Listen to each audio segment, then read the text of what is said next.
Hi, you're listening to When Isabel Met Aviva, a podcast about rom-coms, female-driven screenwriting, and how to break into the entertainment industry. I'm Isabel. And I'm Aviva. On this episode, we'll be discussing how we met, who we are, and our shared love for romantic comedies. And if you're wondering what this has to do with Zac Efron and Mary-Kate and Ashley, well, keep listening and you'll find out. This is our first podcast ever, so we don't totally know what we're doing. We were hoping maybe we'll figure out how to put some fun intro music. I don't know why the first one I thought of was Hilary Duff Coming Clean, because I was thinking about like the 2000 reality TV shows, and I think that's the theme song to Laguna Beach. It is. Oh, what was Unwritten the theme song for The Hills, right? Which I also love. So, Did you ever watch that with like Lauren I never Conrad? really watched The Hills, but I always think of, whenever I hear Unwritten, I always think of the Sisterhood of the Traveling Pants, because that's the scene she like runs to on the beach, you know, when she's like at the soccer camp. Love that movie. If I could choose any song, like Miracles Happen has been on my playlist lately from the Princess Diaries. Love it. Maybe something, or we were talking about What Dreams Are Made Of. Oh yeah, well, I know. Right? I was gonna say that. I feel like What Dreams Are Made Of from the Lizzie McGuire movie is always like in the back of my head whenever I'm like, I'm gonna like achieve what I want in life. And they're such good anthems. Like we don't really have music like that anymore. Yeah, it's like you can't listen to that and like not like feel confident about yourself. That's I agree. The Lizzie McGuire way, right? It's always been a dream of ours to have a podcast. I just want to add that. Yeah, I know. I love that we share that too. That we both. I've always wanted to do a podcast, and I've had so many different ideas, and have tried to convince other people to do them with me. So I'm happy. I've almost tried a podcast with like 2 other friends, and it just like never worked out on different topics. But this sounds good. Okay, yeah. So let's talk about our backgrounds. Yeah, Isabel, do you want to go first? Like, who are you? Why are you a screenwriter? Is so random, and I need to get better at like talking about myself. Because I live in Los Angeles. I've been in Los Angeles for a year now. I very much moved here to pursue screenwriting. But before that, I was living in Hawaii, where I had a cafe, which is like the dream, the like side dream in my life. I feel like I thought I wanted, because I think cafes were always my like creative space, and so that's where I always did a lot of writing. So I always like naturally wanted to work in a cafe, wanted to like have that creative space. So in having a cafe and all of the like stress that came with that, I think I had an epiphany moment where I was like, actually, I still want to be a screenwriter. Like, why did I stop writing and pursuing that? So then I just kind of like uprooted my life and moved to Los Angeles to pursue screenwriting. And it's been a year now, which is kind of crazy, but I'm really excited being here. I guess I should mention too that I went to college to study screenwriting. So I went to Emerson College in Boston, studied screenwriting. A lot of my writing background, though, at Emerson was in television writing. So I very much was more involved in a lot of the like TV stuff on campus there. And I think something that's been interesting for my writing journey since being here in Los Angeles is that I feel like I came here, I did the whole like took a bunch of online classes to like refresh myself, like paid a bunch of money for competitions and to have people read my scripts, and just like every person giving you different feedback, right? That's just like so I think I like spent my first like 6 months or so just really kind of trying to figure out what kind of writer am I and what do I want to do. And I did a mentorship program that actually led me to figure out that I just want to write romantic comedies and I want to write movies. And that's what led me into writing the movie about Zac Efron that we'll talk about in a moment. Definitely. That's what brought us together. And a question I had was, so when was screenwriting on your radar, like as a child or teenager? I think that's something I reflect on a lot in my life, where I'm like, screenwriting has just always been what I've wanted to do. Like since I was a kid, like I was the kid that was, I definitely, when I was younger, like when I was like, I don't know, 7 through like 12, I was like way more animated, like very much wanted to be on Disney Channel. I was like, I want to be a child actor. And like, I really wanted to be on all that. That was like my vibe. And I had my Love that siblings show. and like my best friend, we had our own like sketch comedy show called The Funny Show, which was basically us just ripping off all that skits, but like in our version. And I was obsessed with Mary Kate and Ashley, so I very much would just like film myself pretending to be them. And I took acting classes, but then I don't really remember what happened. I think my mom said that I had to choose between acting class and tennis because like my tennis season and acting like were when I got a little older were I couldn't do both of them. So I think I chose tennis because I had like this whole other dream in life where I wanted to be a professional tennis player. But write that. Yeah, right. But then I started writing plays, and so then I would write plays and I would make my siblings and my friends like come over and act in them. And I think at some point when I was in high school, I looked up like how do you write a movie or something like that. Yeah. And I actually asked my English professor when I was in high school, and he didn't know what screenwriting was, but he was like, oh, well, I write plays. I'm a playwright. So I'll just teach you like formal playwriting structure. And so he taught me how to write a play. And then from there, I just really loved it. So I think I just looked up screenwriting and then like probably, on the internet was like schools to learn screenwriting. And then Emerson came up as one, and I just applied, and I was like, I'm going to learn how to write screenplays. Yeah, that's awesome. Yeah, I wrote like a one act in high school that kind of connected to screenwriting eventually. Yeah, I feel like that seems to be the like standard way. Maybe it's like you learn plays because schools put on a lot of plays and musicals, right?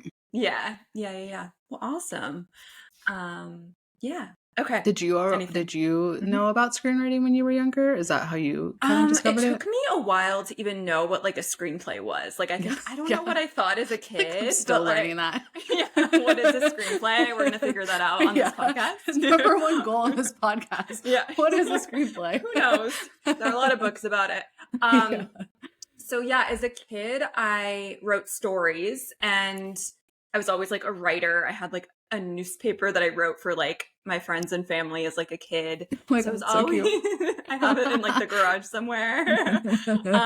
So I was always writing stories. I was really into reading and things like that. And then in high school was really the first time I like really realized that like writing is something like I really like truly love, and like maybe it could be something I do for a career, and maybe and it also was like the thing that kind of defined me in high school, I would say. Before that, like I don't know, like I didn't really have a sport. I didn't really have like a thing that defined me. And then toward the end of high school, I think in like 10th grade, maybe earlier, life is a blur. I took a creative writing class in my high school, and that kind of changed my life. It was a really good teacher. Oh my gosh, same here. Yeah. Creative writing class is what changed my life. Yeah. Shout out to Mr. Kowski if you're watching. Shout out to Mr. Scholl if you're listening. I'm going to send him a link to my podcast. I might. So I started writing short stories through that class and like poetry and stuff. And I don't know, I just started to realize like, oh, might be like my talent. And I wrote actually a short story about my great aunt, and she was a Holocaust survivor. And it was a sad, not really stuff I necessarily write as much now, but it was like a sad like essay short story. And I submitted it to this contest called Scholastic, like the Scholastic. Oh gosh, I'm going to get the name wrong, but it's hosted by Scholastic. And I won like a gold medal through this short story. So yeah, it was like really exciting. It still is, even though it's been many years. And I went to New York, and I like took a bow at Carnegie Hall, and I was like, oh my gosh. And I met like writers from all over the United States through it. That was when I was like 16. I don't know, 16, 17. And then, fast forward, it's a long story, but the first time I attempted a script my senior year of high school, but it was like the worst thing probably imaginable. Like, I don't think I even like read a book about screenwriting. I think I like I never like read a screenplay, but I wrote it, and I was like, this is so fun. I think I got Celtics. So like I knew the software. Oh, okay. I was going to say, like, was it in Celtics? Yeah, at least it wasn't like Microsoft or Word in a or Google like Doc. yeah. No judgment, but yeah. Um and so I did that and I was like, "Oh, I really like the idea of writing films." And then the plan was to go straight to college, but I have a lot of like health stuff. I have like a long history of chronic illness and I wasn't able to go straight to college like I'd planned. So Mm. I had like two kind of unexpected gap years to figure out what was wrong with me and heal. And then also I just pursued like screenwriting and filmmaking kind of randomly almost. I got an Hmm. internship. Like an unpaid internship where I like made coffee, but Yeah. on a local Seattle film. So I didn't say, yeah, I'm in the Seattle area, but now I live a little bit outside of the city on an island, but I'm still near Seattle. And that was the first time I read a screenplay, like an official screenplay Oh, for okay. the movie's called 4 Minute Mile. I don't know. You can rent it. I don't know if it's on like Netflix anymore. But just hit my ring on the table. So so anyway, that was the first time I read a script as an intern and I was like, oh my gosh, like I don't know, I just like knew this was what I really wanted to do and I loved it. Yeah. I just love the idea so much more than like even writing a short story, which I enjoy, but like isn't like a huge passion. So yeah, fast forward, I worked on a lot of script on a lot of not a lot, but I worked on some other feature films here as like an intern and then a production assistant and I just kept like reading more scripts and then I took some classes and yeah, it's a long story. We can get into like more of it later, but Yeah, I was just thinking, I feel like we yeah. can do a whole episode about this because I'm like, we have such Yeah, similar there's a lot to stories. share. Yeah. Yeah. And I I'm totally forgot too that like the first similar to the scholastic contest, that is it that you yes, entered. yeah. I still remember like the first time I ever kind of really realized that I was a writer and that it's like what I was good at and what I wanted to do. Yes. I had written a poem and I sent it into, are you familiar with Chicken Soup for the Teenage Soul? Yeah, Yeah. yeah. So I like, I don't know. I was just like that kid that like stayed home and like read books in my closet. And my closet was my Yeah. like little safe space that I had where I would just like go and read books. And one of my best friends, also sidetrack, shout out to Katie Rice if she's listening. We grew up very much doing a similar thing. Like we would write novels and we would swap them, and then we would like read each other's novels and then give each other That's feedback on adorable. it. And we were obsessed with the OC, and we really Yes. wanted to write like a teen drama about our high school. Love it. Love And it was called it. 2015 Riverside.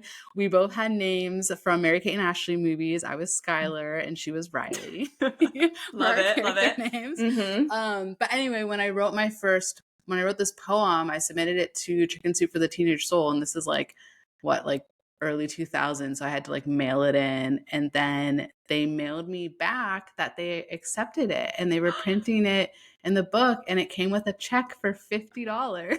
Do you still have the book? I do, yeah. I was just looking over at my little bookshelf and I was like, this is so cute. I have the chicken, like because they sent me a copy of the Yeah. book like when it got printed.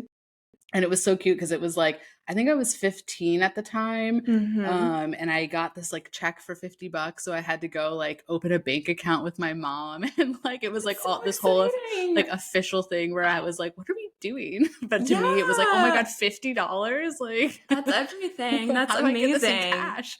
Yeah, we should definitely go more into like maybe childhood stuff. Yeah. 'Cause there's Yeah. a I lot feel to like, share. Like I already skipped a lot as well. Like yeah. I also was very I still have this contest addiction and like just publication, like just entering places and like Yeah. trying to Yeah. win money and stuff like that. So like I also had that in high school where I won also won money through writing like at my high school, like for the literary magazine and things like that. So like that, Cute. it sounds like both of us, like we were kind of like, oh, like we're getting a little bit of money and like recognition for like our talent. Yeah. But I think it'd be also, I'd be curious to hear your thoughts too on like why not, because that's something like I think about and have been asked before too, is like, why aren't you a novel writer? And like, why don't you write books? And there's like, it's like to me a very different process. And I think for me, when I wrote my first screenplay when I went to college, I'm trying to remember, I wish I could remember what my first class was, but I did the play that I wrote in my creative writing class. I when I went to my first semester of college, the first class I took for was a film writing class. I wrote that play as a screenplay, and then I like took it back Ooh. and gave it to my creative writing professor, and I was like, "Hey, look, like I learned how to like write it as a screenplay." But I Mhm. do remember that when I went through that process, I was like, "Oh my gosh, this is like how my brain works. Like this is how Yeah. I view things in my mind. This is how I write." And it that just clicked so much more to me than Yeah. trying to sit down and write a novel, which I still Yeah. have never I been able to complete any Same. novel idea I've ever had. I Yeah, I love the idea of writing a novel one day, but it also just doesn't appeal to me as much because I love how Yeah. like quick writing a screenplay is to some extent. Like you can just Mhm. I feel like if you write a novel, it's like a year-long Yeah. thing. But yeah, that'd be a really interesting topic. Maybe we can like interview a novelist or something. Yeah. Yeah, that would be So fun. yeah. Yeah. I feel like every time I talk to you, I'm like, we have so much in common. Like, I kind of love that I we know. met through Twitter of all things, but Twitter doesn't, Twitter doesn't exist anymore. It's not called Twitter anymore, right? It's called X It's now. called X, yeah, but I still Okay. call it Twitter. Like I'm Yeah, stubborn. I I don't know refuse. why he changed the name from Twitter. Twitter is such a great name. It is, and I feel like Elon Musk. Sorry, but well, I won't apologize, but he's kind of ruining Twitter a little bit for Yeah. us. But I still like refuse to leave. I Like, know. Well, I left because I feel like everybody left, and then I was just seeing like everyone posting about how they were leaving, and they're like, "Oh, this yeah, is done," and I was like, "Okay, whatever." Like, I don't need another social media to like keep up with anyway. And then when Threads launched or whatever, I really liked Threads for like a while. It was like really fun because it showed me so many people that I guess I followed on Instagram, but I didn't actually know, and so there was like no algorithm set or something. So I actually met some really cool people that I was like, I didn't know I was following you, but like, hi, random person who's like somehow relevant to my life. But then, and then when you told me that, you know, you were still on Twitter, I went back and I couldn't log into my account. I don't know what happened or if something happened when he changed it to X, but I guess yeah. I've also had multiple different Twitter accounts with my name. So it Mhm. was like my, like, just my name I couldn't have. But then I was like, wait, everybody's still on here. Like I missed the memo Yeah, that we didn't actually leave. there was like a So long period of people being like, "I'm gonna leave soon." Like I'm leaving, but then they like kept not leaving.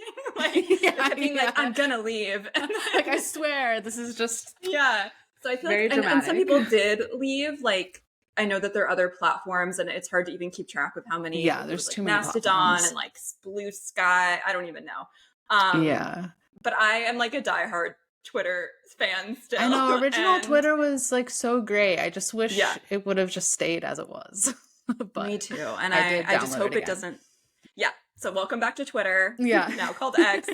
I do think since the writers' strike ended, there's just like a new energy on Twitter It as does of seem that now, way. People seem really which is really happy. exciting. It kind of feels like the golden days. So yeah, do you want to talk about okay, so how did you discover screenwriting Twitter and why did you join? Well, yeah, because I've gone through like ups and downs with like all social media in general.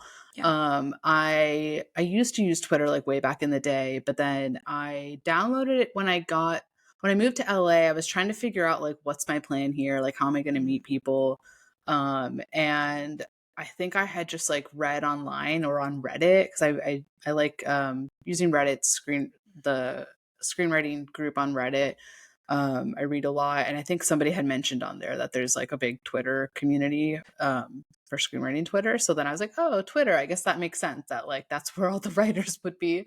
So Yeah. then I downloaded Twitter, and I just started following like random people, like basically anyone that said they were a screenwriter in their profile.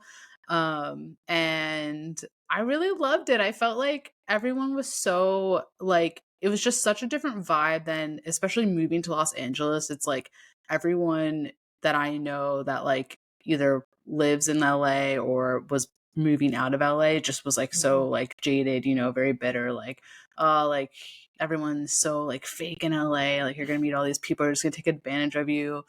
And I had been to LA before because I did intern at Sony when I was in school. Ooh. And I Yeah. had my like first experience in LA was very like exactly how I think you would imagine an internship at a studio would go, where it's just like really intense, very busy, and everyone in particular where I work just seemed like kind of depressed, or like they were just like, this is our life. We just like work in our cubicles. And I was just, at the time I was like, what, 21, 22. And I was like, Yeah. I want to go travel. I want to go like see the world. Like, I don't want to just like be locked inside all the time. Anyway, this is like a long segue from the original question, but No, my I like point it. is like, I kind of came into LA, like having had that experience and not wanting to have a similar experience. I just wanted to be very positive, and I wanted to find like-minded people, because I'm in a different place in my life, and I didn't want to go in with that energy of like, who can I take advantage of, or like, who can I meet? Like, who knows who? So that's what I really loved about screenwriting Twitter, was just how everyone just seemed so welcoming and so like supportive from the beginning of like, hey, who are you? What are you writing? What do you like to write? Yeah. Um, Yeah. and I think so. I probably just randomly followed you. I think I just, Yeah. followed you through following lots of random people on Twitter. And then I feel like we first started talking because I had posted once about wanting to join like a screenwriters club, right? Because you Yes. host one of Yes. those. Yeah. And then Yes, I I do think remember like adding you to that, and I was like, "Oh, we seem to like have a lot in common." I don't remember even how I knew yeah. that, but you like posted something, and I was like, "Hey." Yeah, I think I had just like tweeted out that I was looking for that, and then you DM'd me like a link to join Yeah. that and everything, which I never have gotten to join yet because like Yeah, the come to Script timing. Club if I know anyone wants a I script think I'm gonna club. come this Tuesday. Yeah. Yeah, we're reading Um Knives Out. I know, Yeah. yeah. I saw Paul's email and I was like, oh my gosh, I think I can finally make this time. So Yeah, that'd be really fun to have um you.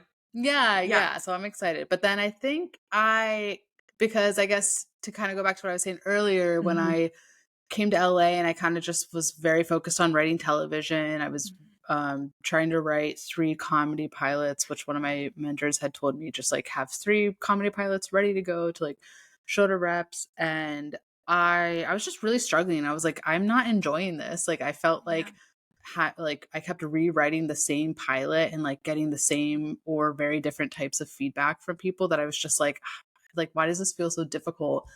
And then it was around Thanksgiving or Christmas, because I felt like I had reached, I wasn't going home. So it must have been Christmas because I didn't go home for Christmas. And I was like, I think I just want to write a rom-com and just write like something that I would watch, something that would be really fun. And I looked at my phone because I have this like running list of ideas on it. And there was just this one sentence that said, Zac Efron tries to use Tinder, but can't because everybody thinks his account is a catfish. And I don't know, I just So like thought good. that was really funny. And I also think I had been Mhm. watching a lot of Catfish at that time. So I was just Mhm. like, there is an idea there for a romantic comedy. Like that felt like a premise to me. And so then I sat down at my laptop like for, I want to say maybe it took me a week to write the first draft of that movie. It just like came out of me. Wow. I was like, I'm Zac Efron and I'm trying to use Tinder, and like what happens? Mhm. And then it kind of just blew up into this like mid 2000s style like homage to like all of those movies, like and then I went down the rabbit hole of Zac Efron's movies, who was like somebody I honestly just like never really followed his career like Yeah. after High School Musical, to tell you the truth. Like I Oh, yeah. feel like I We love definitely you, Zach. watched. Yeah, no, I'm like, I love you, Zach, but I just like, didn't care what you did after Yeah. that. But I did watch 17 again. I will say I remember Yes. when he did the transition from like High School Musical, and I think he did Hairspray, right? And like something else in Yes. between. And then 17 again, I thought was hilarious. But then I never watched any of his movies before. So I kind of was like, I just thought I couldn't think of like, I think for a while I was debating, should I write this as When a Date with Tad Hamilton, where it's just like the Yes. character is a celebrity. But I think as I like stalked Zach on the internet, just like read everything about him, Yeah. watched every interview he's done, which As one makes me does. sound like a Mhm. psychopath, but I feel like to You're doing your me, research. yeah, right, it's research, and it's like this Mhm. is my science project brain, right? Yeah. Like I was like, okay, if I'm gonna write something about Zac Efron and I have to get into his head, I feel like as I say, I'm like, get your head in the game. Yeah. I had to, Love it. Love it. I had to like get into like his head for it to like Yeah. really come to me to make sense. And then, And then I think I just started talking about that a lot on Twitter, which I was like a little bit Yeah. afraid of at first because I was like, I don't want people to think that I'm just like this girl who's like obsessed with Zac Efron and like that's her like life is that she just like writes movies about Zac Efron. I'm disappointed your background isn't like pictures of Can Zac you Efron. imagine? I take you guys into my room. It's just like High School Musical posters everywhere. Yeah, that's what isn't being shown right now. I think so I think I must have just been tweeting about that for a while. And then I think you asked or said you would read it or you were Yeah, like, do you that want sounds right. someone to read it, right? Yeah. At that time, I haven't done as many lately, but I was doing a lot of feedback exchanges with Twitter friends, and that was like a really cool way. It still is to like really get to know someone. I feel like 'cause you're like Yeah, inside their brain, and you can just really see what they like to write and get exactly. notes and feedback and yeah. So that sounds right. I probably just I mean I know that I loved your premise, and I was like immediately like I need to read this, and yeah. So we did a feedback exchange, Right, and yeah, because I remember yeah. I think I emailed it to you, and then I was like, "Send me one of yours, like, I wanna read something you Yeah. wrote." And then I can't remember if you gave me options or if you just sent me twinsies, and because I remember I was Yeah. like, "Mary Kate and Ashley, like, heck yeah, I will Yeah. read anything about It them." might have been Life's a Blur, like, I can't really remember when I wrote things, but it might have been, like, I was actively working on that one, Oh, probably, okay, okay. Yeah, I but think you might have been, yeah. maybe. Is there anything to say about you joining Twitter? I think that's what I got out of Twitter. It was just, like, Yeah. meeting people, right? And, like, finding people to swap scripts with, but, um, yeah, I don't know, have you been on Twitter for a long time? Yeah. Okay, so I know I used to have Twitter, like, back in the day, but I, like, wasn't very active on it. It wasn't my favorite platform, and that account, like, doesn't exist anymore, I don't think. Oh, there's Uh a dead account for us to to I go and don't know. look I don't for. think it's there. I don't know. Or maybe I have the same one, but my tweets aren't there. I don't really know. But I never really liked Twitter that much, but I like had an account. And then fast forward, and I use like other platforms. Like I was really into Instagram and Mhm. Facebook and things like that. And then during the pandemic, I can't remember like how this occurred to me, but I somehow found like screenwriting Twitter, maybe through Reddit as well. I don't Yeah. know. Or I like looked up screenwriting just like as a hashtag or something. And somehow, I just got really sucked in and started like making all these screenwriting friends. And like, I just discovered all these like screenwriting hashtags, and people were so supportive and kind. And it was just like, I'd never experienced such like a positive writing Yeah. community anywhere else. Because Reddit, I mean, I like Reddit for other things. I don't think the writing community is that great there from what I've Yeah. seen. It's not as positive. It's not as fun. And I it's mean, just I'm like, anonymous on Reddit because I'm just more like I'm yeah, just like asking questions and like I yeah. don't really want, like Yeah, I feel like people can be kind of that's what I like harsher it there for. as well. Yeah. But yeah, so Twitter, and I just like how easily like digestible it is. Like you can just like read someone's progress in a sentence. Um, so I somehow connected with a bunch of writers, and then it kind of just snowballed. I think this was at the beginning of the pandemic. I'm not even Oh, sure. I think okay. 2020.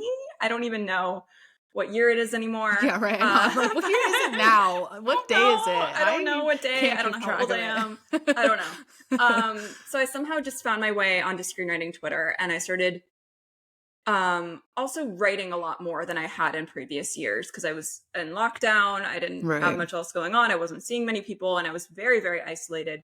So that's kind of why I became addicted to screenwriting Twitter, because I was like talking to all these people and even like Zooming with some people. Um, and I became really motivated to write again. Because it had been a while since, I wrote scripts like kind of more every now and then. I wasn't Mhm. writing as consistently. And then I just became super motivated, and I was like, I'm going to sell scripts. I'm going to get a manager. I'm going to like do this. Like I'm all alone in my bedroom. I might as well. So I wrote the most I ever had for screenwriting during like the lockdown and like the Oh, wow. pandemic. So I can't even remember how many scripts I wrote, but I just wrote a lot more than I ever had. And pilots for the first time. And I was taking like online classes like through Sundance and like a local writing center.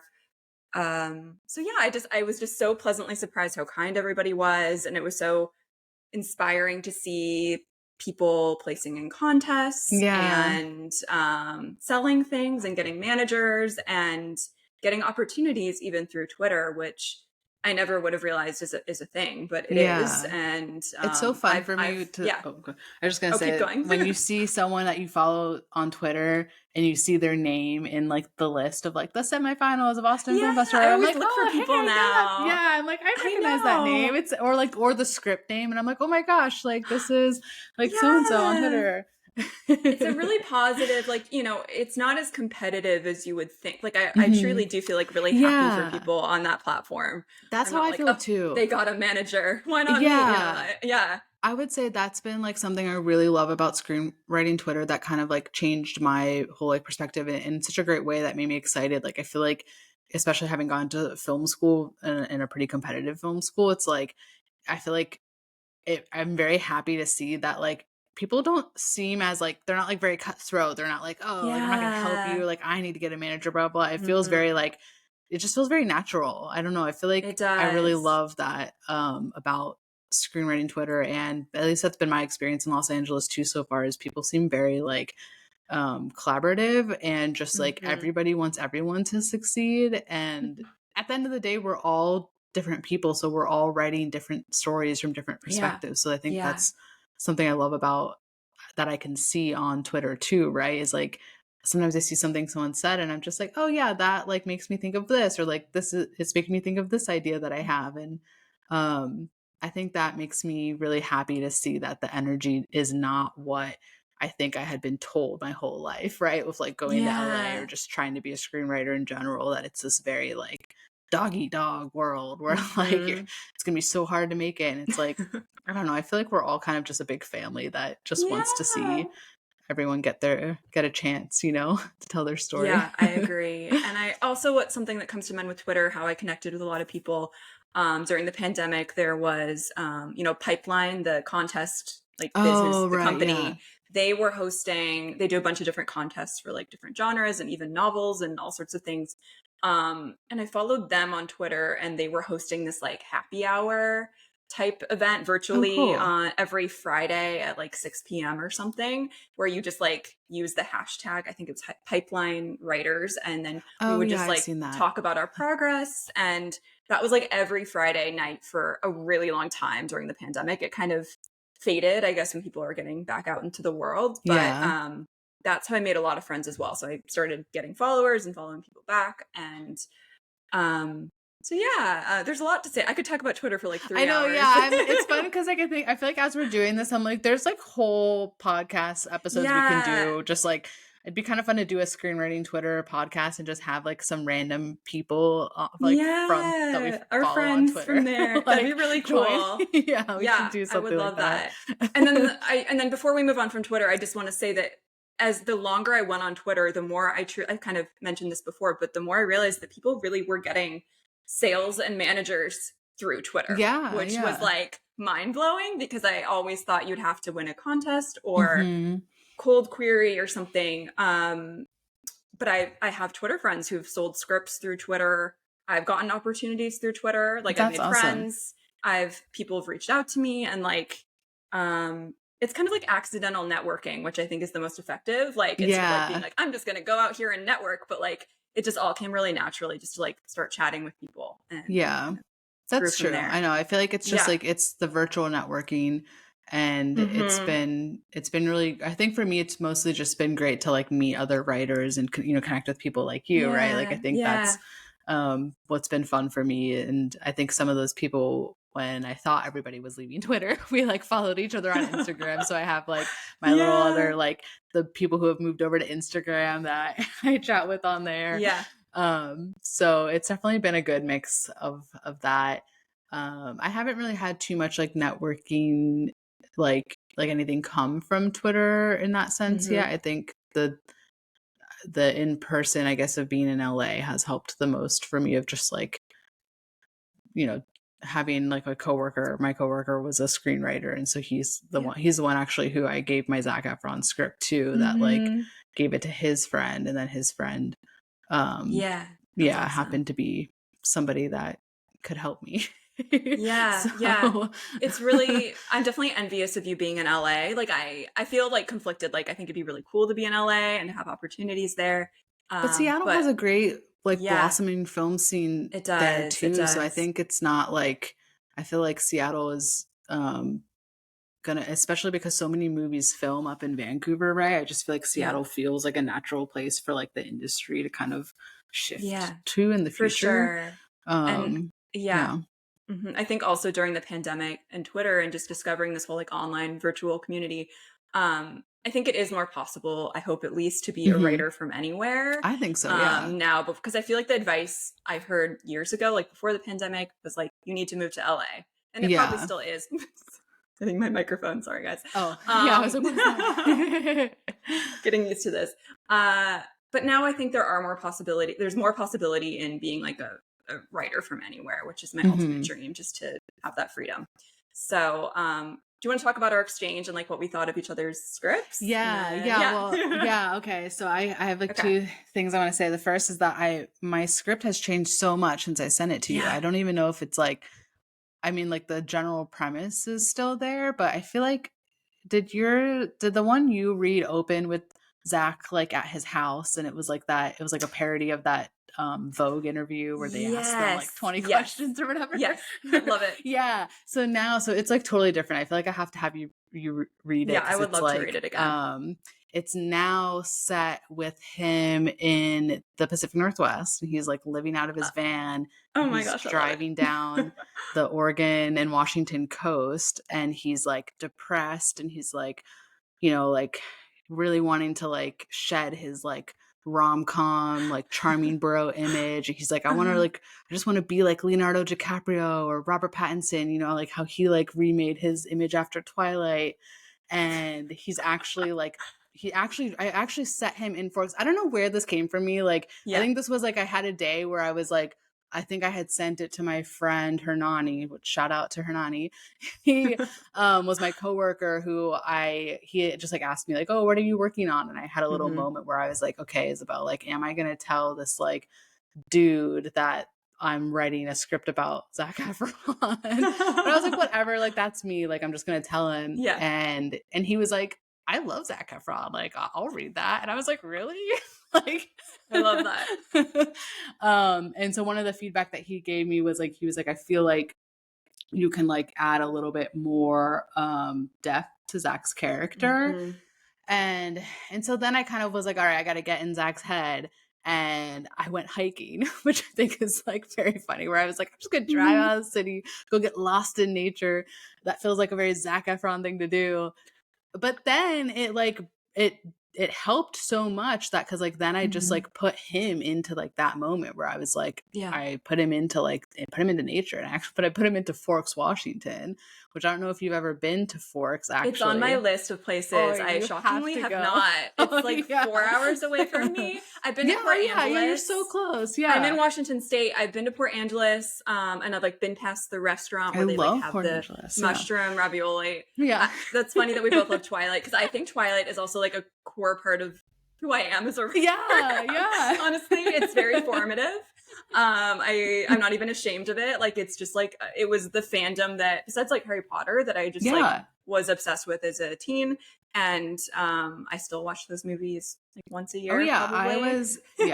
I was obsessed with Twilight, would read it in class. Like I would have it on my legs like during like physics class, and I would just be like reading it.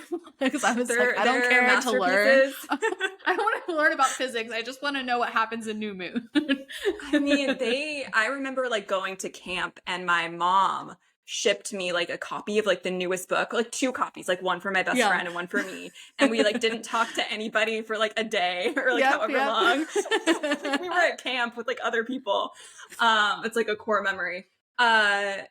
Okay, so you've changed the script a lot, and I do want to say, yeah, like I've said this to Isabel many times, but like I've done a lot of feedback exchanges and read a lot of great scripts, but like yours really stood out to me. And like honestly, like I have honestly randomly mentioned it to people like in my life. Like I'm like promoting you. I've talked to my parents about it. Because I was watching, like truly, I'm not even exaggerating. Because I just think the idea is so good and the writing is so good, and oh, thank you. I know it truly is really, really good, and something I like. If I were a producer, I'd be like, let's produce this right now if we could get Zach. I would love to be Yeah, a right. It's producer like one so day, much of it actually. hinders on like would Zac Efron do this Yeah. movie, which I don't And know if my he would, but mhm. I honestly think he would. We just have to, I mean, I'm a producer we- now. You just have to like figure out how to get it in the right hands, which you are doing. Because I do think that this genre is really emerging. Like, well, yeah, there's one other film that I think I'd mentioned to you that came out recently called, let's see if I can get the title right. The Unbreakable Weight of Massive Talent. yeah, And it yeah. is That's part about of what Nicolas inspired it. Cage. And I thought it was so funny. So I don't, and it did really well. And, that's I also loved like that Nicolas movie, Cage and paying himself. I would say that part of why I kind of got inspired to this is because I saw that movie, and this is probably like taboo to say, but like I am not a big fan of Nicolas Cage, and like I feel like Yeah. I've always tried to like I like National Treasure, but like I Love couldn't. National It's really Treasure. hard for me to get into his movies, and I just don't really like his Yeah. No, I acting. So feel I feel that. like I've always just been like, Nicolas Cage, but I Yeah. saw that movie and it made me like Nicolas Cage because I was like, It this is did. hilarious. Like I love when an actor can like poke fun of themselves or like Yes. kind of like do like that parody style. And so that's what I think I saw that. And I was just like, I just think it would be really funny to see Zac Efron do a movie where he's like in a rom-com, but he's like doesn't want Yes. to be in rom-coms anymore. And everyone is like Mm-hmm. kind of like, come on, Zach, like take your shirt off. Like this is what makes the movie. And it's just Yeah. like him constantly being like body shamed. And then, but like, I don't know, I feel So like good. there is this like, there is this like genre of movies of actors playing themselves and like kind of poking fun at like Yeah. Hollywood and like those like, types of movies, but I think if it's done Mm-hmm. in a good way, I think it can be really funny. And I think unbearable weight Yeah. of massive Yeah. talent is a great Mm-hmm. example of that. And so is Episodes, which was Oh, Matt LeBlanc from I Friends, don't like think I've playing seen that. himself. Yeah, Mm-hmm. I didn't find out about it till I was watching like some random Graham Norton interview where Zach Mm-hmm. and Matt LeBlanc are in the interview together, and then he talks about it. And I went back and I watched the episode of it, and I was like, oh, this is this is like him playing himself. It was really funny, and so then I started to realize that there are a lot of shows and movies that are kind of like that. And I think, Yeah. I don't Mm-hmm. know, I just think I think it's fun. And I think something I've been asked a lot too when people read the script is like, why don't you write it like when a David Tad Hamilton or write it for like Mm-hmm. a different actor? But then I think when I went down the like the loophole of like rom-coms and like mid 2000s style, I just feel like Zac Efron seems to be like, especially because I feel like it works more too because he's still single, or at least to my Yes. knowledge, like Yeah. he's not Who knows? married. So it's like he's like the Right. bachelor for like, I don't know how Yes. old you are actually, but like it's like the I'm women in their 30. How old are you? 30s. I know, I'm Yeah. 33, yeah. So Yeah. like it's like our like age bracket of like we grew up watching like, Shia LaBeouf, like Zac Yes. Efron, Adam Brody, all of them. But like when I think about who's like the eligible bachelor from our time, I'm just like, I think it's Zac Efron. I think you're right. So I I think it think would that's be a so spot on. funny I feel like it makes the most sense to me, um but Yeah. yeah, but then you sent me Twinsies, which Yes. is set in Austria, right? Yes. Yes. That's where they It's go. yeah. So I guess I'll talk about my script. Yeah. And your script also just has this huge nostalgic element. So I feel like Yeah. that's kind of where we connected as well. Yeah. So yeah, mine is called Twinsies, and it's about these estranged twins who are in their 20s, and they are forced to reconnect because their grandfather passes away, and they have to inherit, or they have to like deal with the estate in Austria. And so they go to Austria, and magic happens, and they are like transported to this like early 2000s like utopia kind of, in like Yeah. alternate universe inspired by early 2000s Mary Kate and Ashley movies, Hilary Duff movies, Amanda Bynes movies, that kind of world Yeah. that I am still obsessed with. Yeah, I was gonna say it's still my favorite I movies still to love watch. still love them. I'm a huge Mary Kate and Ashley fan to this day. and Hilary Duff and just all those people. Those films mean What a Girl Wants. Like those films mean so much to me. What a Girl Wants. I need to watch that soon again. I watch that like once a year as well. Amanda Bynes is just iconic. I know I love Amanda Bynes. Yeah. I hope she's okay. I hope she's okay too, because I love her. I know. I literally just watched Sydney White the other day, and I was just like, this movie is so good, and I just love all of her movies. Good. She's the man. We could have a whole episode about Amanda Bynes. I know. Maybe we can get her on, and we can like help her. Like, you know, we're like, we love you. Like, just keep being you. I love her so much. Shout out Amanda Bynes. I could talk about. Don't get me started on She's the Man. Like, it's one of my favorite films of all time. It's one of my movies too. I feel we're the same person. We are the same person, really. So where was I? So that's the premise. So there's trapped in this like Mary-Kate and Ashley like universe. Like I don't ever reference anyone specifically because copyright. But I had so much fun writing it. It's one of my favorite scripts. I really do want to sell it. So if anyone wants to buy our scripts. Yeah, I think that's the main thing too, right? Is like we both just like had so much fun writing those scripts. Yes. And like for me, I'm kind of like, okay, like I don't know what will ever happen with it. I feel like I've gotten to a point where I'm like, I'm finished with this. Like, yeah. I really love this script. But it's already kind of done for me something, you know, like it got my foot in the door. I got introduced to some producers from it. And, I feel like it's like kind of done what I needed it to do. So much of it just relies on like if Zac Efron would even be interested in it. I think he would love it. Like, I don't know Zac, but I just sense he would love it.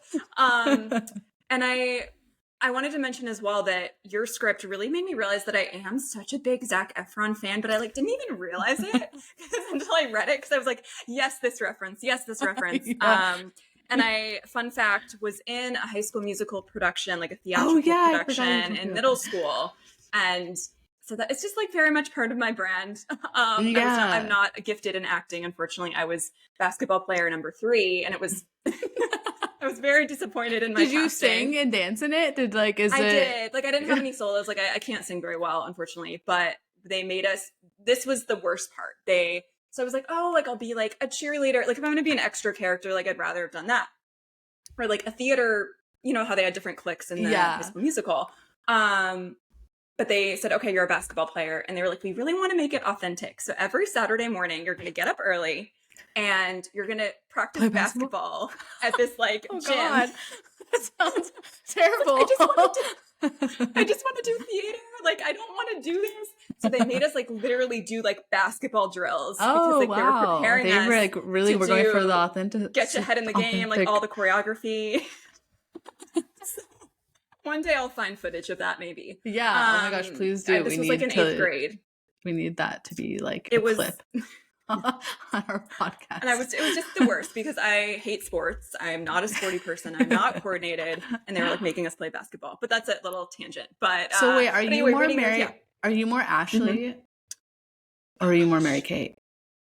The thing is, okay, I am a big fan. Yet I don't know who I like resonate with more. Do you have an answer to that? I would say you're Ashley. Tell me who I am. Mary-Kate.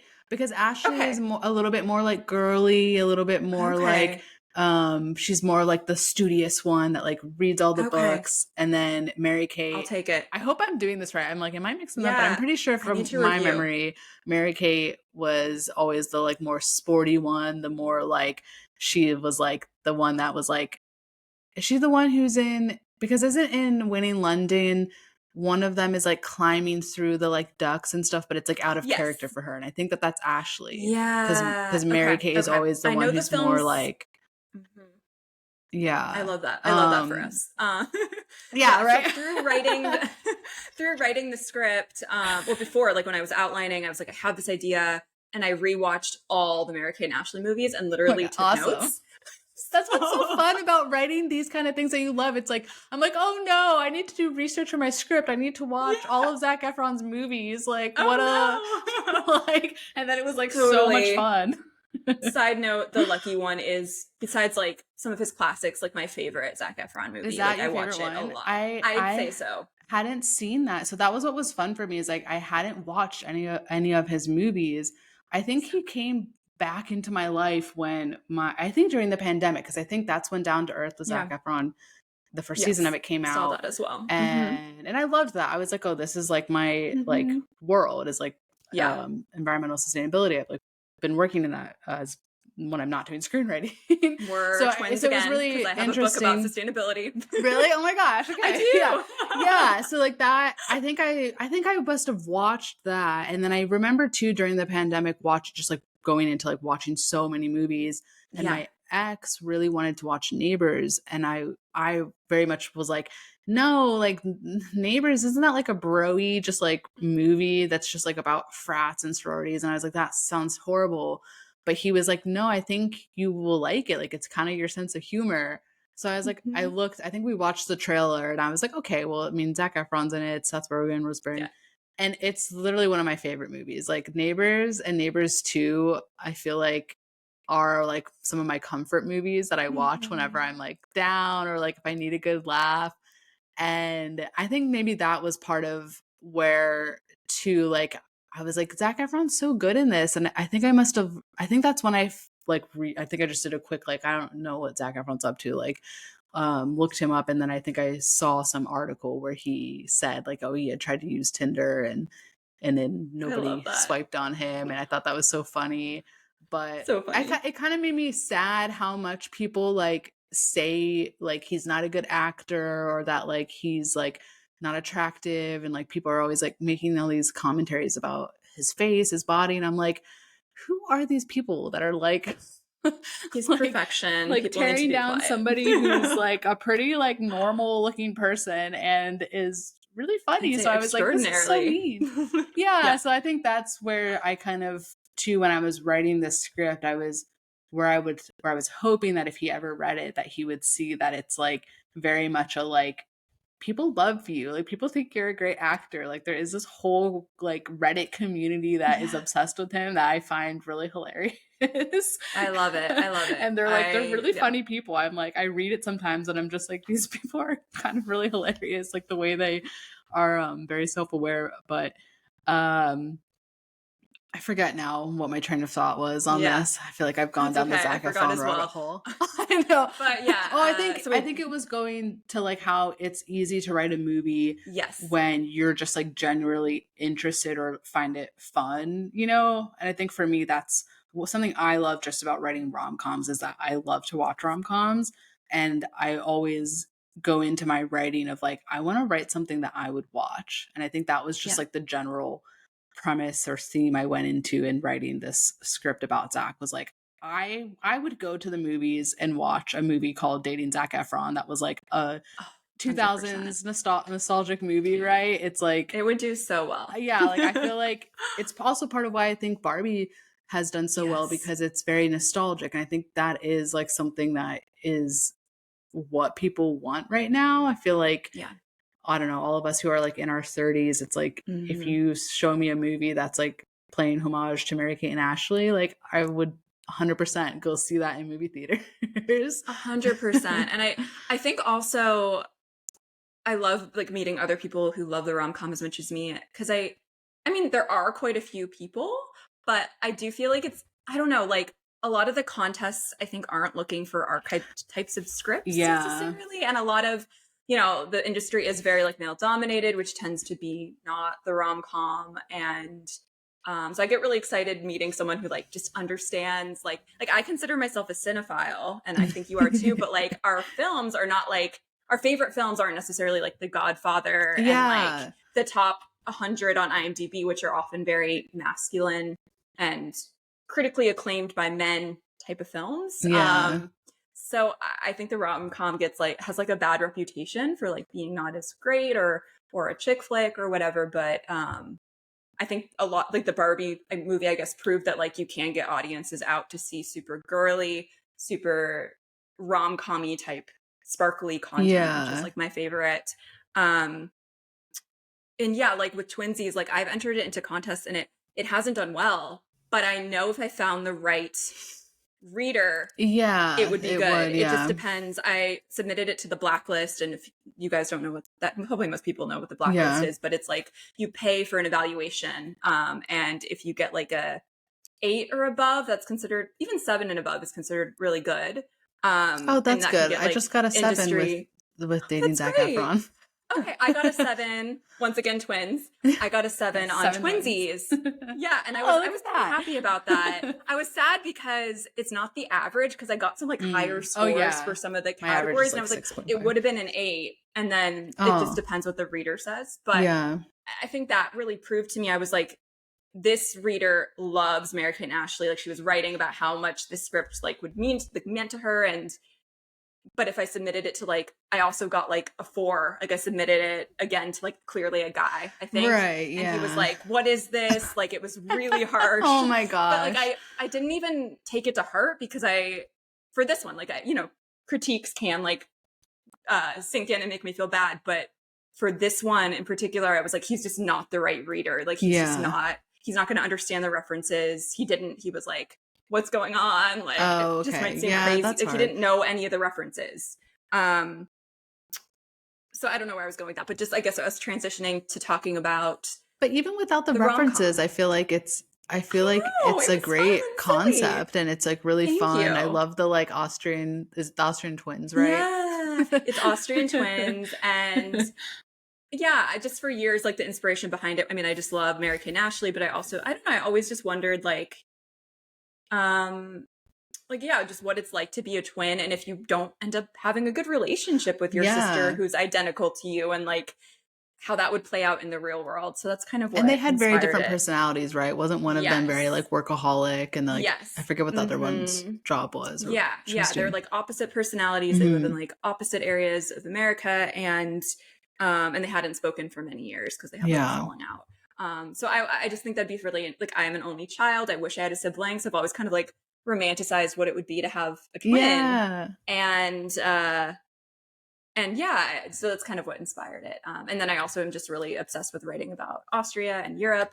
I have dual citizenship, and Oh wow, I didn't know that. yeah, I got Austrian citizenship a couple of years ago, actually, Oh wow. through Cool. my grandfather, who had to escape from the Holocaust in 1938. So they like gave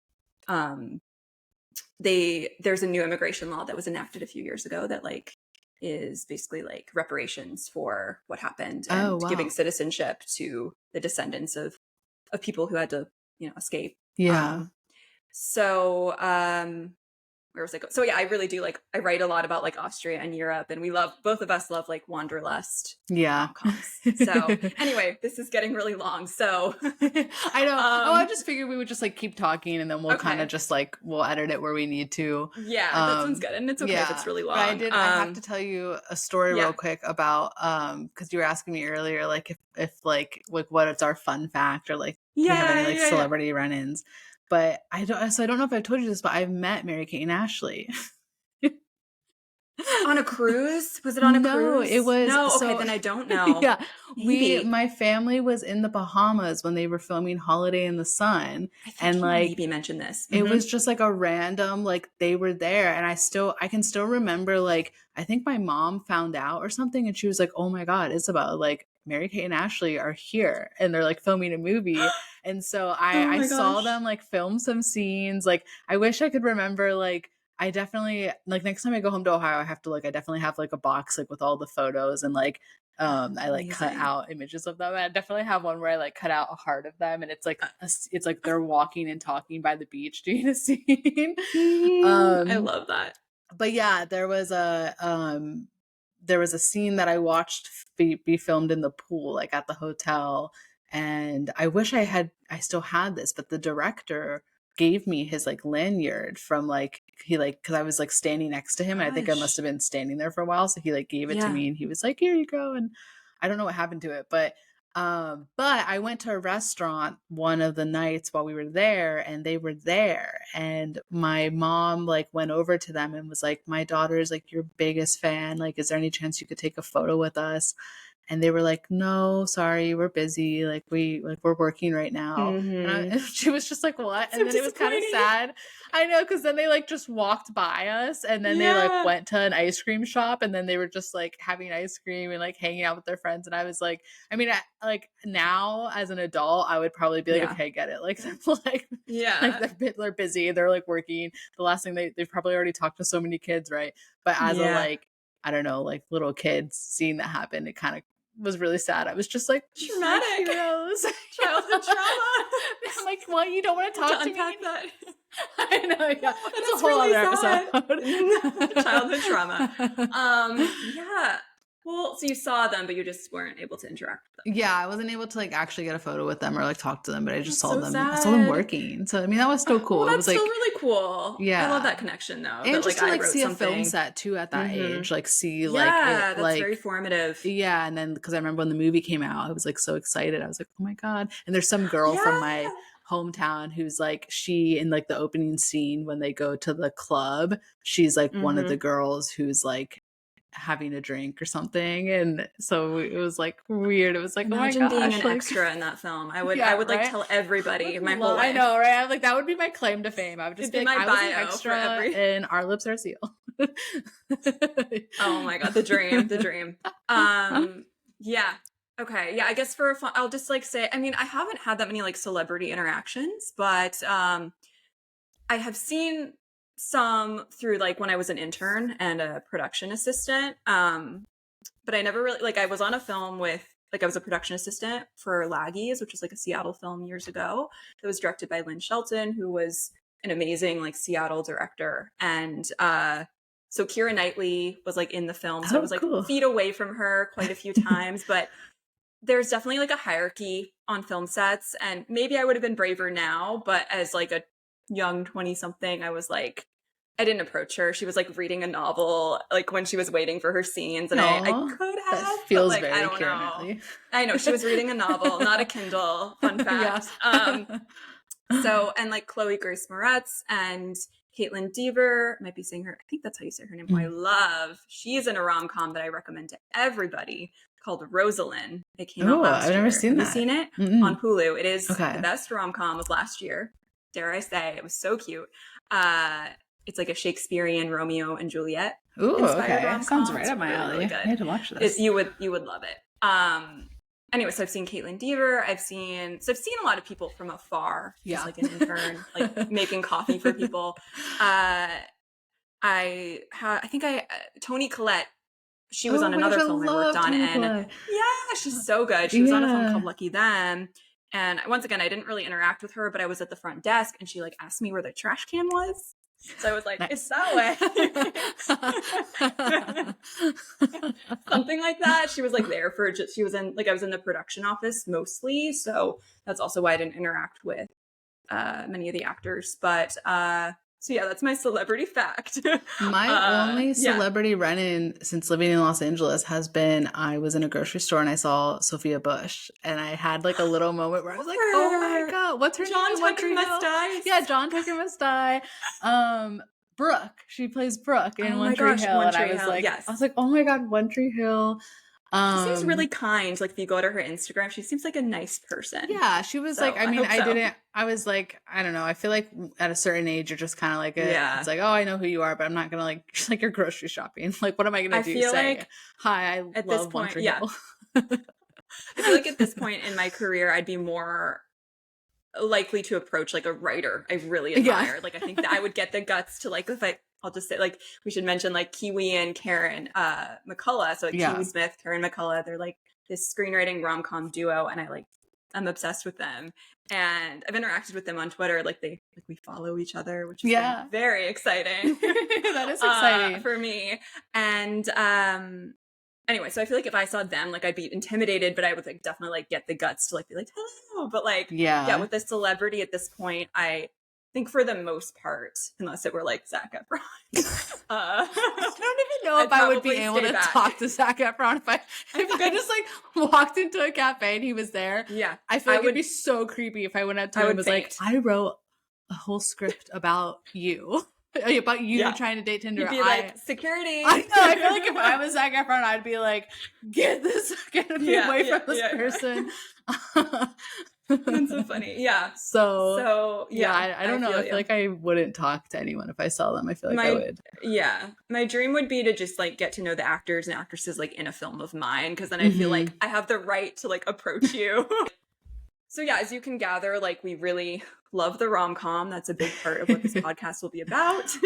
And why? Yeah, Isabel, tell me why. Why do you love the rom-com? Yeah, you know, I was thinking about this yesterday or like a couple days ago because I've been watching a lot of rom-coms recently because I've Mhm. been writing so many, but Yeah. I was thinking too about how now that I know that you're in your 30s too, I feel like Mhm. Did you rom-coms think were I was really younger? big. I always find I did think you were younger. Yeah, well, I Yeah. didn't know, but like I guess Yeah. I No, I just appreciate it. assumed that you were like maybe like mid 20s or something like that. Yeah. Yeah. I Um appreciate it. Thank you. I, but I think you could also be in your you mid-20s. just look so young. Thank you. This woman I had a general meeting recently and she thought I was like Ooh. 21. And Oh, I was like, wow. thank you. I think it's just really good lighting, but Yeah, right? Well, I also uh realized we could be actors in Disney Channel if we still wanted to because like we both look, right? Like we're like that age maybe because yeah. like that's like when Mhm. you find out, right, that like people in like Hannah Montana and whatever are like they were like in their 20s or like 30s while Like they the were brother in like Hannah Montana. yeah, was he Yeah. like 36 when they were filming So that? so weird. I love Hannah Montana. So But anyway, okay. I interrupted you, I think. So yeah, oh no, you're what fine. about the rom-com do you love? Yeah, so I was thinking about how I feel like rom-coms were a big thing during the 2000s and like I don't know, I just have this Mhm. like vivid memory of going to see Mean Girls when it first came out and like seeing it in the theater and that being just like such this like really fun like movie experience and Stick It and She's the Man like I feel like all of those movies Stick it. like you know, right? Which the Love all these writer, films. what's her name? Sure. Jessica Bendinger, she wrote Okay. Aquamarine and Stick It Yes. and Bring It On. I an iconic duo. That's And First amazing. Daughter, which weren't we just talking about I like love presidential I love like presidential romantic daughter comedies? films. Yeah. It's my That's dream with to write a president-daughter film. Katie Holmes, right? Is that I Yes. think yeah. Dare I say I like Chasing Liberty more in No, that oh my gosh, genre, but Chasing both are Liberty. great Yeah. in their I own love right. Chasing So, Liberty. yeah. Oh, Chasing Liberty is so good. It's one of Yeah. I love it. But I feel like those movies just like really defined me growing up, or like Yeah. they're my go-to. Like I call them comfort movies when I'm like when there's like a movie that you just like you know you'll watch it. It's the same thing with listening to music, right? It's like Yeah. you watch a movie that you just know will put you in a good mood. And I think I've been going through a breakup and I looked up like best movies to watch after a breakup or something and there was Yeah. like this list was really weird. It was like Gone Girl and like some other like random movies that I was like, I don't want to feel depressed. I'm not gonna watch Eternal Sunshine of the Spotless Mind right now. Like who's making this Yeah, yeah, what list? the hell? So then I think I actually went on Reddit and there was like there was Mhm. like the answer to this question and one of the movies was Legally Blonde and I was like, oh yeah, Mhm. like of course, like that's like a great movie to watch. And I watched it like a couple days ago and then I literally left watching that. I was like, oh my god, like yes, like life is great. Like I'm so like I don't need a So man. good. I'm fine as I am. Mhm. And it made me So just like good. reflect on like that's what I love about rom-coms is like it's like they can have these like deep moments, they can have these like great messages, but then they're also really fun and there's a lot of great comedy and I feel like they also can be really relatable and that's like Mhm. it's something Mhm. that I some of the stuff that I watch it's like watching movies like Legally Blonde or Mhm. She's the Man or I also watched Bring It On recently. Um Love that one as well. yeah, it's like I pick up on different things too, like at a different age, you know, and I think that they're kind of timeless like that, where like they can like you can watch them at any moment in your life and it can mean something really different. And Yeah. Yeah, um those movies, so good. So, so, so yeah. good. Yeah, I grew up with a lot, obviously we're the same generation, so Yeah. I grew up with a lot of those films. And yeah, the rom-com has just always been my favorite. And like I grew up watching Sleepless in Seattle. Yeah. Whenever we'd have like out of town guests come into town and we'd like take them to touristy areas and we'd always be like, we have to watch Sleepless in Seattle if you've never seen it. So we like had maybe it was on video back then. I don't know, video, DVD, I don't Yeah, know. right. Had to And go to Family Video, yeah, rent and the that's movie. still in my top three, probably like favorite films. Like if someone asks me my favorite film is, I usually say Sleepless in Seattle. And like Nora Ephron means so much to me. And I know she does to you as well. Yeah, And which like our name, I guess we so, should address our podcast name is oh playing yes, of homage course. to Yeah, yeah. When Harry Met Sally, of course. Which is honestly not my favorite of hers, but it's still very good. Um, I just love Sleepless in Seattle. I love Sleepless in Seattle, but I actually think that I watch When Harry Met Sally more. I feel like that's always like Oh, around this time of year at the fall. I don't know what yeah. it is. I It think is it's an because I autumnal love the dialogue. sweaters. Yeah, it's the hmm fall. It's like all the fall scenes in the movie, but it's also the dialogue for me. I just like I love Yeah, the like it's so it's a very good. much a talking movie, right? So it's like I really get hmm lost in their little banter, and I just love the two of them in that movie. So I think that there's something about it that I always end up watching it around like October, November every year. Or Yeah, it's one of my I love go-to like seasonal. post breakup movies, or like when I'm feeling hmm down. It's very like something I draw a lot of inspiration from. But my favorite Nora Ephron movie actually is This Is My Life. I don't know if you've I seen haven't seen that. it. No. It's about a girl. I watched it because I had a brief like stint where I was like considering being a stand-up comedian, and it's I love about that. it's like very like Marvelous Miss Maisel vibes. It's like Okay. the woman is a single mother, and she's trying to become a stand-up comedian, and her career like starts taking off. She lives in New York with her two daughters, and it's one of hmm those movies where I'm just like, it's so ahead of its time. It's like she's like the single woman, and she's like trying to like make it, in a very male dominated um industry, Okay. like doing Yeah. stand-up comedy. And it's a Nora Ephron film. I think I it's have like one not of even heard her of it. I'm not a true fan, apparently. It's on my list. I'll add it to my list. Yeah, I highly recommend it. It's not really a romantic Yeah, it comedy sounds though. It's not really about, I mean, I don't know. Sometimes I'm like, well, is it still a romantic comedy? Because it's like there's the family, her and her kids, like kind of are like interweaved through it, but it's not really about her like falling in love with anybody. yeah. I would love to read it. I mean, and or watch it. I mean, Yeah. I maybe both. Yeah, I just took a romantic comedy class Oh online, yeah. and it was about Nora Ephron and Nancy Oh yeah, yeah. You Myers. mentioned that. And it was so fun. It was taught by Alana Bennett, who's she's on Twitter as well. You guys should follow her. She's really great. And she's like a TV writer, like a working TV writer. She has a bunch of credits. She's written for XO Kitty, which I really Oh my loved gosh, this yeah. past summer. I've seen it twice. It was really, really cute. So as soon as I saw that like a writer from that show was teaching a class, I had to take it. So yeah, and it's about Nora Ephron. So I've just read some of their scripts now, like Nora Ephron and Nancy Myers. So like I read When Harry Met Sally like last week. So it's definitely like fresh in my mind. But yeah, to wrap up like why we love the romantic comedy, like for me it's I love that it's female driven. I think that's like a Yeah, big part of it. And that's true. I love romance, I love comedy.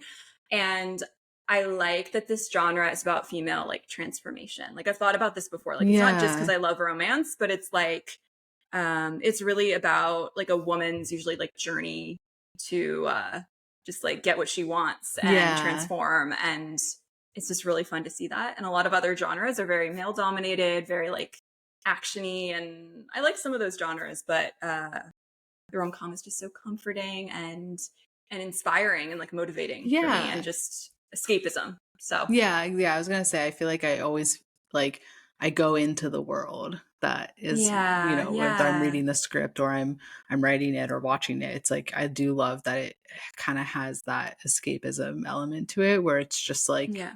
I don't know, I feel like it is very inspiring. I feel like I always come away from a rom-com like thinking more about my life, whereas like I don't know, if I hmm watch like a drama or something, I'm maybe thinking about like I don't know, greater concepts or something, but it's Yeah, not as like relatable, to watch like, yeah, I don't know, Interstellar or totally.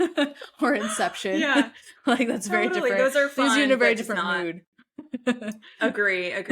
Yeah, I feel I like the way that rom-coms make me always feel generally very hopeful, hmm and like it shows you different possibilities, and it shows you usually like I like at the beginning of a rom-com, like, and this is for other genres too sometimes, but like it shows like a woman like hitting her like rock bottom Yeah. and she got fired, she probably got broken up with, like all the kind of cliches, but I enjoy a lot of them. And she's like, how much worse can it get? And then she's like forced into this new like adventure and this new Yeah. journey. And then she does meet a hot guy often, which I also enjoy. Uh, and often goes to beautiful That's where Zac Efron places. comes in. Yeah, exactly. I love the eye candy in a rom-com as well. It doesn't have to be the deepest reason. Yeah, right. It's just fun. And I also really like just femininity. I like celebrating that. That's why I love like Legally Blonde and movies like that. I really like how like, like Elle Woods and characters like that just like are really, really proud to, be female and it's sparkly, it's pink. It's like they're not like suppressing their femininity. I don't know. It feels very empowering when I watch that because that's kind of my personality as well. Yeah, right. So, I love that she just like, she doesn't like change who she is, and she just like is herself. Like, and I know I really love that movie. So good.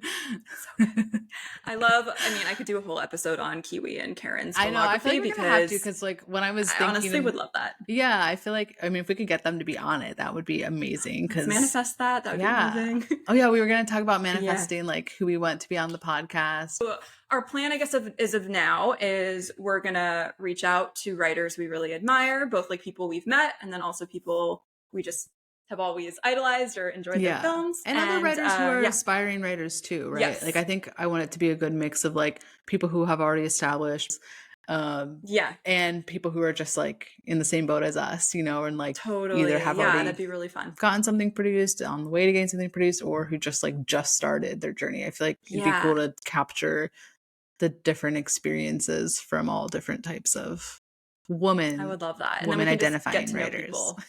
Yes. Right. I think we decided only only want to interview women. Yeah. Like women producers we're okay with, executives, mostly writers. The only guy we'll let on our podcast is Zac Efron. I think that is acceptable. That's our rule for now. Yeah, Zac is always welcome, but for now I think more female focused. Because a rom-com is often that. I mean, there are some great male, led rom-coms I've seen, but generally they're female driven, and that's usually what I love. So we will be reaching out to people we really admire, or reach out to us if you want to come on. Yeah, let us know. We're down. Slide into our DMs. Slide into our DMs. Tell us about your script if you're writing a rom-com. Pitch us.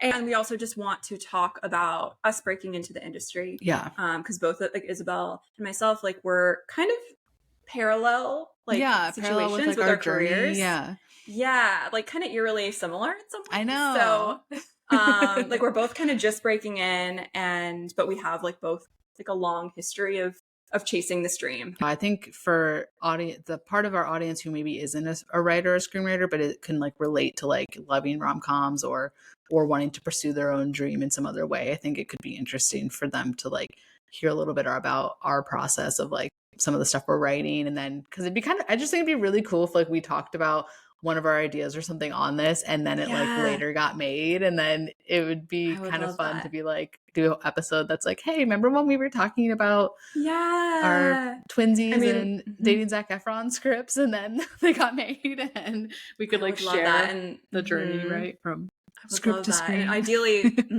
I would love to do that. Let's manifest that. Once our films get made, that we could talk about what it's like to be on set as a screenwriter and things like that. I would love for that to happen. What I love about screenwriting Twitter and like talking with you and everybody like in this world of people chasing this kind of seemingly impossible dream is that like I feel like we're all kind of delusional in some way. Like there was like a tweet. I'm like, I wish I could read it. There's like a tweet about how like thinking Zac Efron's gonna want to do a movie about himself. No, but it's like we're delusional, but also like I believe it can happen for you, and like I believe it can happen. It's like a very it's a very tough dream. It's not like if we wanted to be like, I mean, I don't know, an accountant, like there's like a clear step. I mean, I could never be an accountant, but I'm not good at math, but that's not my calling. But like for a lot of other professions and dreams, I feel like there's a straightforward path more so. Like you go to this school and then you get this internship or whatever. And there kind of is for film, but it's also just people break in all sorts of like weird and like ways that you can't replicate, you know? So someone's like, oh, I went to a party and then I met the bartender and then like his neighbor was like an agent. I don't know. Like that's not even that a weird one, but just like when you hear about how other people break in, it's like often something you can't really like copy. It just, there's like a combination of luck and perseverance and talent. And it's like, there's no like clear roadmap necessarily. So yeah. Except just being who you are. I feel like that's something that I love about screenwriting Twitter too, is that everyone just is themselves. And I think that's what's so fun really is to just see how different everybody is. And I love too, like following people who like are really into writing horror movies or like thrillers, because like that's not like my mind at all. So I Same. enjoy Mm-hmm. seeing those posts because I'm like, wow, this is really cool. This is like a totally different world that like my head doesn't live in. Yeah, yeah. And um I love, yeah, we're all just like making up stories. And I think that's really beautiful and like yeah. interesting and almost like childlike in like a really cool way. Like that we're just like always just like thinking of like made up things that we want to put on the page for some reason. Right? And that Yeah. interests me. Yeah, exactly. It's like the different ideas that people have in their head, and like where do Yeah, they come from? yeah. What inspired that? Was that just I a would dream, a love, random thought? hmm I would love to like, I'll just like manifest it. I'll say it out loud as well. Like I would love to bring Elizabeth Gilbert like on the podcast. Oh. She's like one of my biggest creativity inspirations. So we're gonna wrap up this episode and we would like to conclude each one talking about films or TV shows that we've seen lately, maybe particularly rom-com.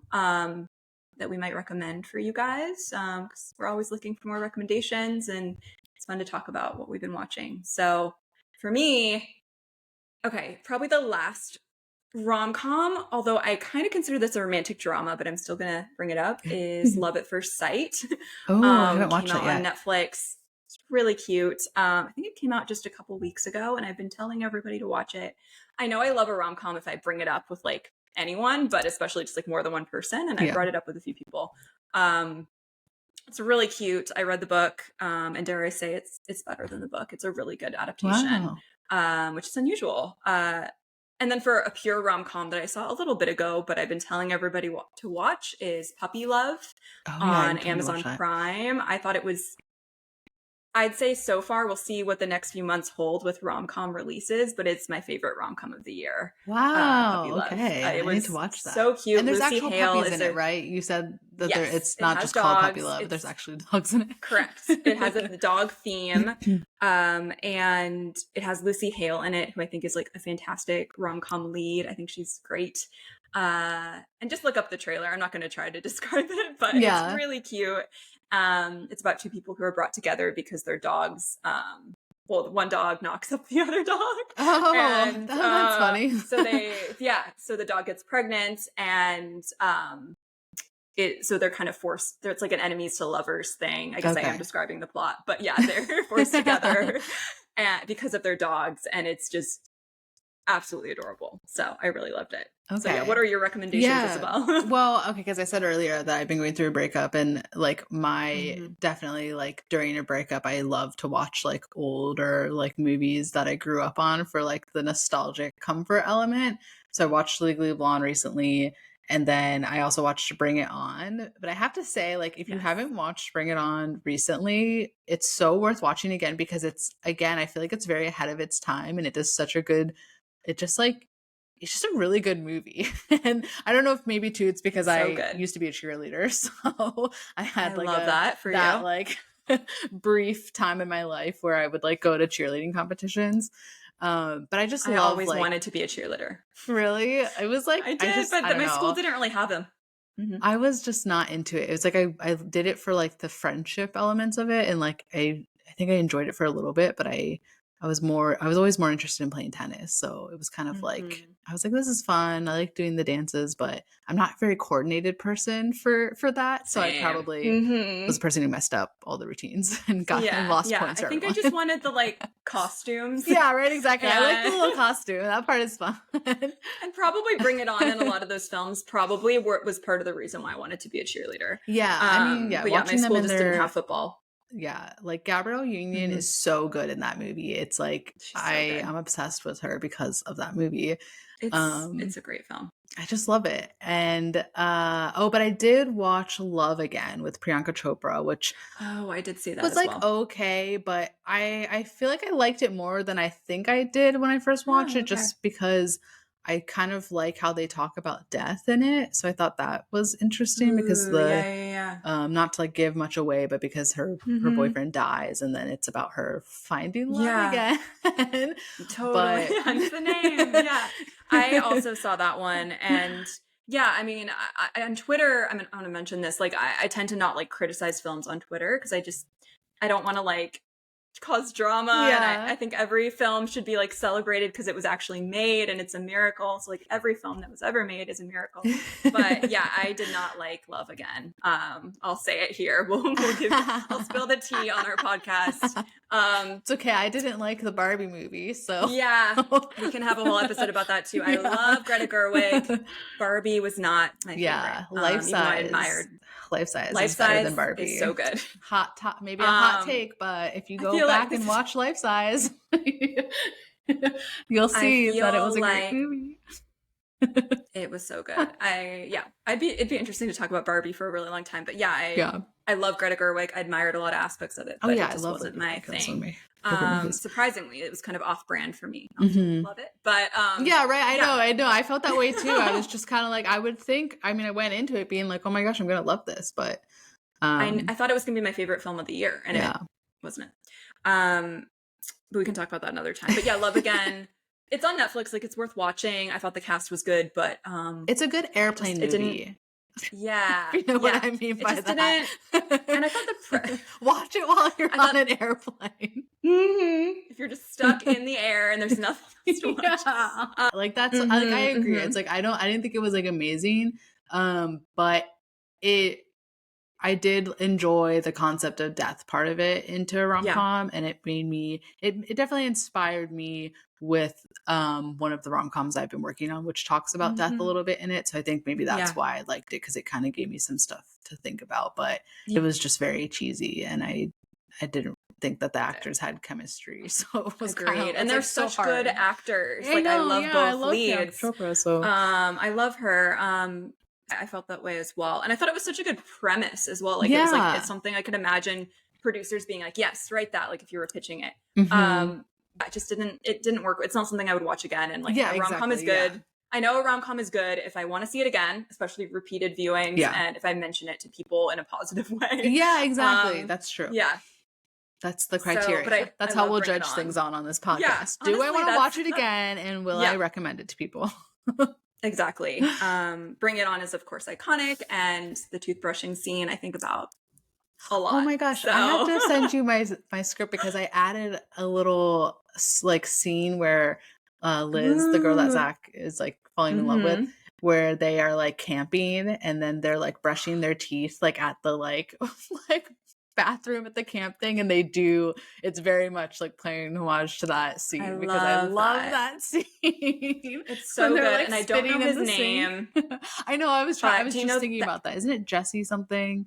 I cannot remember. He his was name. one of my. I should know this because he was confessional time. Like he was one of my first celebrity crushes. Like, really? Oh yeah, we should do our like rom-com crushes. Celebrity. Oh my gosh. So we can. Yeah. Spoiler alert: mine is not Zac Efron. On the list. But anyway, he was one of my favorites. He was in a movie called Clock Stopper. Oh, I remember. I was in love with him. He was iconic and beautiful in that one. I was like in 5th grade or something. I loved him. My rom-com crush growing up was Chad Michael Murray in Cinderella Story and One Tree Hill. But I was also always obsessed with Adam Brody. That's not a rom-com. He wasn't in rom-coms. He should be in more rom-coms. I know, he's a good rom-com guy. But I feel like if he wasn't married, I could do dating Adam Brody would be like I would love that as well. Right? He's so cute. I love him. And he was like in that movie. What was it called? Like In the Land of Woman. And I remember seeing that and that was kind of more of a rom-com. Yeah, it was actually a sad film, but he was like a rom-com type of character, like a male lead, and I loved him. But anyway, we should talk. I have a few other rom-com celebrity crushes we can talk about another time. But on the next episode of When Isabel Met Evita, we just talk about our can we have rom-com heartthrobs. Please. And can we bring them all on? But no, only Zac Efron. That's not the focus. It's not the focus of this podcast. It's our former crushes. We should just take a deep dive into like a totally different genre. I could talk about that for hours as well, but no. So this has been an episode of When Isabel Met Aviva. Thank you so much for listening. If you want to stay up to date with our episodes, please subscribe. And you can also follow us on Instagram at When Isabel Met Aviva.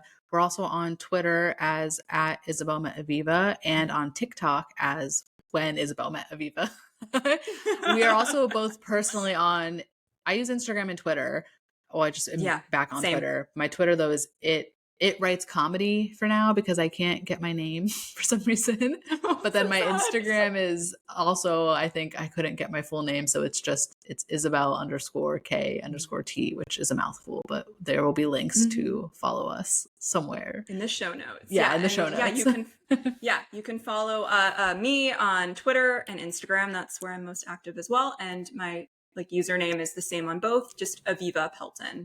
But just check the show notes and yeah. So whether you're a screenwriter or a rom-com fanatic, feel free to interact with us online and let us know if you want to be on our podcast, if you're a screenwriter or work in the film industry in some capacity, or if you just have thoughts, ideas, things you want to hear us talk about. Sounds good. Thanks for watching or listening wherever you are in the world. And and we're gonna have a YouTube channel as well where you can watch. We'll have this version as well. All the things. You can see us, you can hear us. We'll have merchandise one day, maybe. Tweet us. We'll have sponsorships one day. It's going to be legit. Yeah, exactly. That'd be awesome. Sponsored by Final Draft. I don't know. What would you want to be sponsored by? Final Draft? Any contest? Note cards. I'm like CVS for pens and note cards and paper. Yeah. Someone buy me a printer. Yeah, that'd be great. Whoever wants to sponsor us, hit us up. And have a good afternoon, evening, morning, whatever. Yeah, sounds great. Until next time. Bye, guys. And then the outro plays. Okay, and then we'll play the outro.